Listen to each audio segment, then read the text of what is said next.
Bueno, pues les traigo una noticia que está dando muchísimo de qué hablar y son unas palabras que dijo el camaleón Félix Maradiaga en una intervención que hizo en una reunión con una de las ONG a las que les coyotea en Estados Unidos.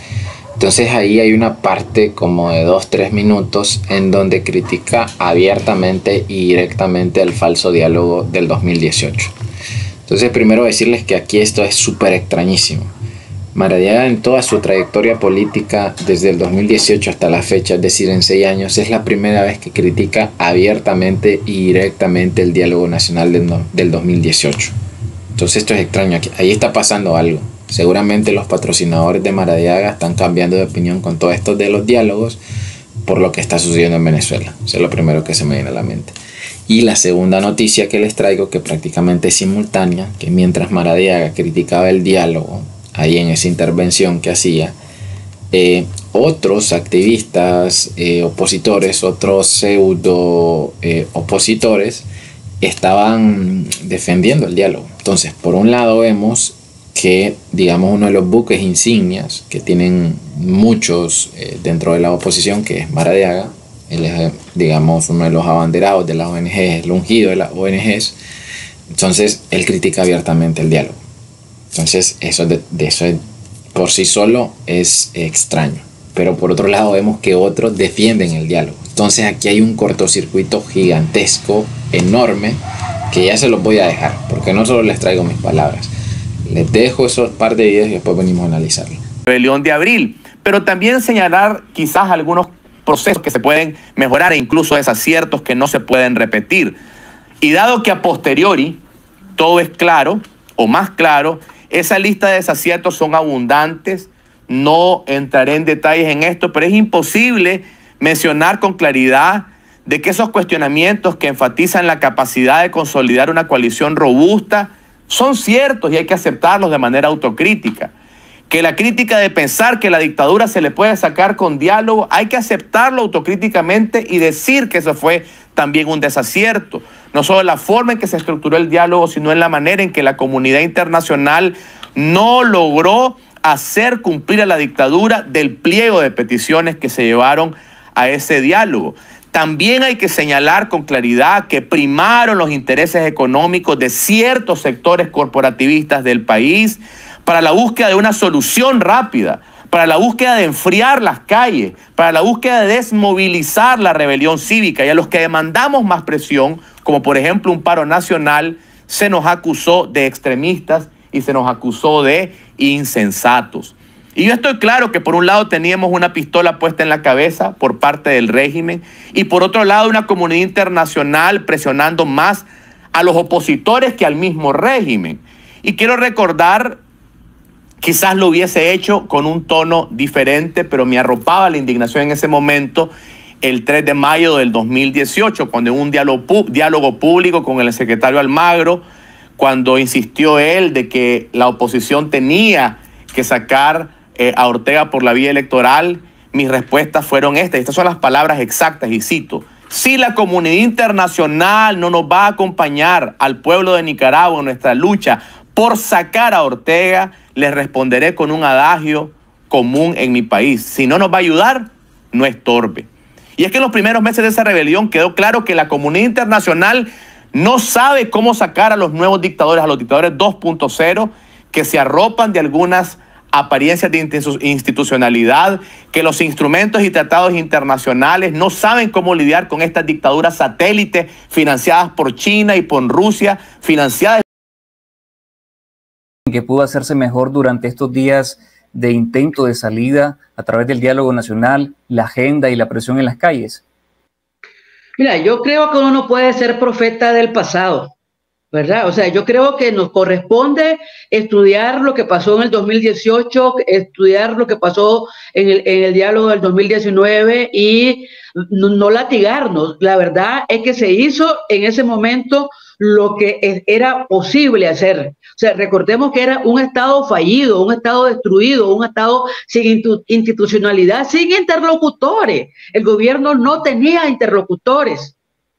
Yo creo que esa es una cuestión que tenemos que tener presente. Hubo que construir la interlocución y era una sociedad que no creía en la política, ¿verdad? Entonces, y sin embargo, ese primer día del diálogo, la gente salió moralizada y creyendo en la política y creyendo en el diálogo. Y recordemos que en todos los meses siguientes, la ciudadanía nicaragüense seguía con muchísimo interés las reuniones del Consejo Permanente de la OEA porque quería una respuesta negociada. Y hasta el día de hoy, la gente no cree en su mayoría en salidas armadas. Entonces, yo creo que eso es importante y por supuesto que hay cosas que hay que cambiar, por supuesto. Seguramente yo en particular, yo estuve muy exaltada en ese. Un tercer intento cívico y pacífico para salir de la dictadura a través de elecciones, pero el régimen las anuló, encarceló y exilió a todo el liderazgo opositor. Si no es por el diálogo y las elecciones, entonces, ¿cómo se puede salir de la crisis nacional que cada vez más se agudiza? Bueno, yo personalmente, como lo dije antes, si creemos que la salida es democrática, pacífica, o es algún tipo de negociación o diálogo político, y al final yo veo elecciones, ¿verdad? Y lo hemos visto también ya en la historia de Nicaragua, o sea,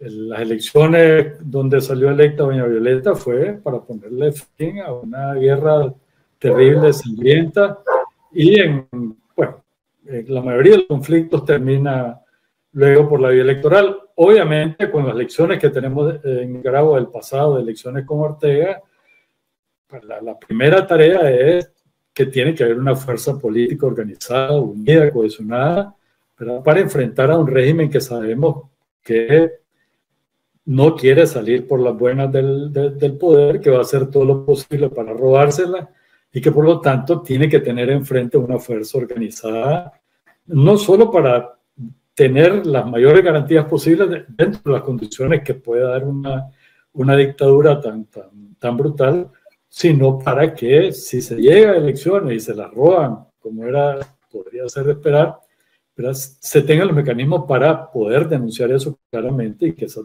elecciones sean declaradas ilegítimas. Azalea, además de... Bueno, ahí vieron. Primero vamos a ver las palabras del camaleón.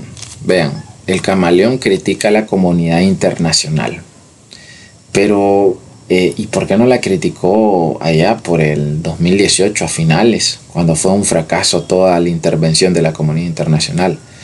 ¿Por qué no la criticó a la comunidad internacional cuando Ortega se robó la OEA? Tampoco lo hizo. ¿Por qué no criticó a la comunidad internacional en el 2020, principios del 2021, cuando la dictadura pues se había pasado por el fundillo todo lo que había firmado con la OEA y la comunidad internacional? Entonces Maradiaga es un camaleón. Vean, el camaleonismo es un arte y Maradiaga es un artista en eso. Es un artista en la hipocresía. Él sabe decir lo que le conviene en el momento que le conviene. Entonces, cuando está rodeado de sandinistas disidentes, él dice lo que los sandinistas disidentes quieren escuchar. Y cuando está con donantes o con ONGs que saben que van por otra línea y que no es de izquierda, que no es de los falsos diálogos, él dice lo que esas ONGs y esas personas quieren escuchar. Entonces este es el arte del camaleonismo de Maradiaga.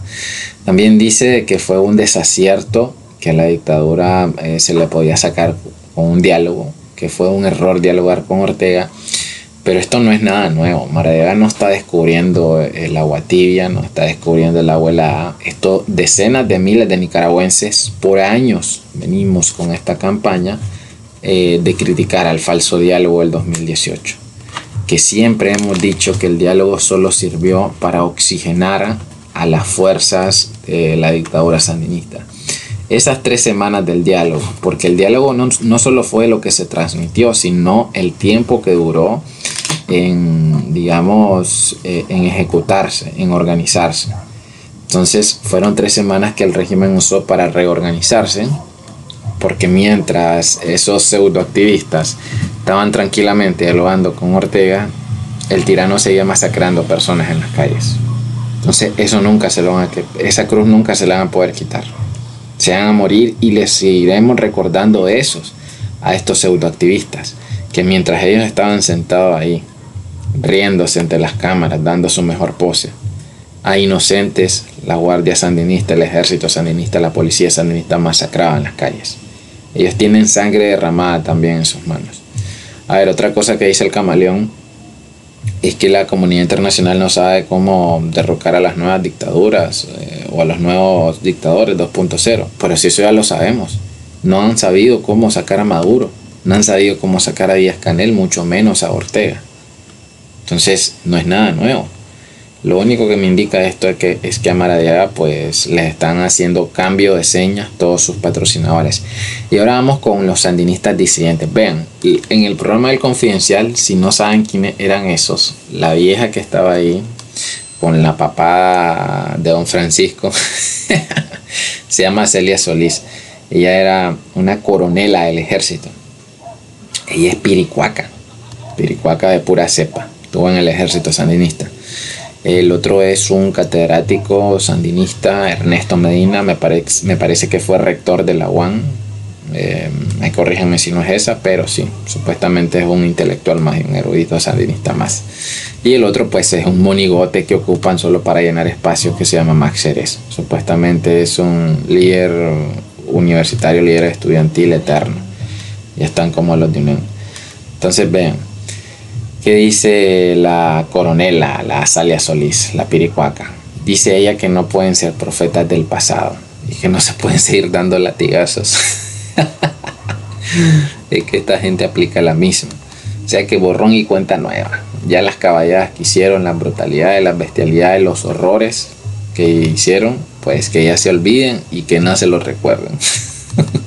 Vean, esa es la clase de oposición sandinista que hay. Después que la gente que antes del diálogo que no creía en la política, pero que después que sucedió el diálogo la gente ya sí creyó en la política. Oigan, si la gente no es que comenzó a creer en política después del diálogo, lo que pasa es que muchos queríamos que se derrocara la dictadura. Y como eso fue lo que nos vendieron, pues a eso no mucho nos enganchamos. No es que creímos en los nuevos políticos que surgieron ahí o los viejos que se bautizaron con la sangre derramada de los inocentes, no. Y la prueba está en que hace 6 años de abril todo el mundo sigue repudiando a la inmensa mayoría de los que estuvieron en ese diálogo y a la inmensa mayoría de la oposición, porque no ha dado resultados. Entonces, si creyéramos en esta oposición, pues ya hubiéramos derrocado a Ortega, porque lo que dijera la oposición, la gente lo seguiría al pie de la letra, pero nadie les cree, nadie les hace caso, no pueden ni convocar a 10 personas. Después dice también que ahora que en ese momento se pudo hacer lo que se tenía que hacer, es decir, que no podían hacer otra cosa más la que hicieron en ese momento, que era ir a un diálogo. Vean, se pudieron haber hecho infinidad de cosas antes de ir a un diálogo con el tirano. Se pudo haber hecho un paro nacional, se pudo haber, seguido con los tranques, se pudo haber organizado más las fuerzas opositoras de bases, de calles, de comarcas, de la zona rural, de la ciudad, y no se hizo nada de eso. Entonces, foul con esta vieja. Y ahora veamos lo que dijo Ernesto Medina. Dice que la mayoría de los conflictos terminaban por la vía electoral, y eso mismo sucedió aquí en Nicaragua. Entonces, que por esa misma lógica y sentido común, eso mismo va a pasar con esta nueva dictadura de Ortega. Y que cuando se robe las elecciones, pues que se va a declarar ilegítimo y que se tiene que denunciar. Si eso mismo se hizo en el 2021, gente. ¿Y qué pasó? Siguen en el poder. Entonces, esta gente está con una tesis errada. Porque el poder se tiene con las armas. Entonces, aunque hayan miles de condenas y el sandinismo sigue teniendo las armas, de nada va a servir que se declare ilegítimo. Y la otra cosa, que la única opción es la vía electoral. Vean, pero para que fuéramos a elecciones en el 90 tuvo que haber una guerra armada. Esa fue la única manera que el sandinismo se diera. Díganme cómo en esta época de la dictadura sandinista 2.0 se va a obligar a Ortega o a Murillo o al que lo suceda cuando ellos se mueran, que vaya a unas elecciones. Díganme cómo. Si ellos tienen las armas, tienen el dinero, no tienen necesidad de ir a elecciones. Bueno, muchas gracias, suscríbanse, compartan y hasta la próxima.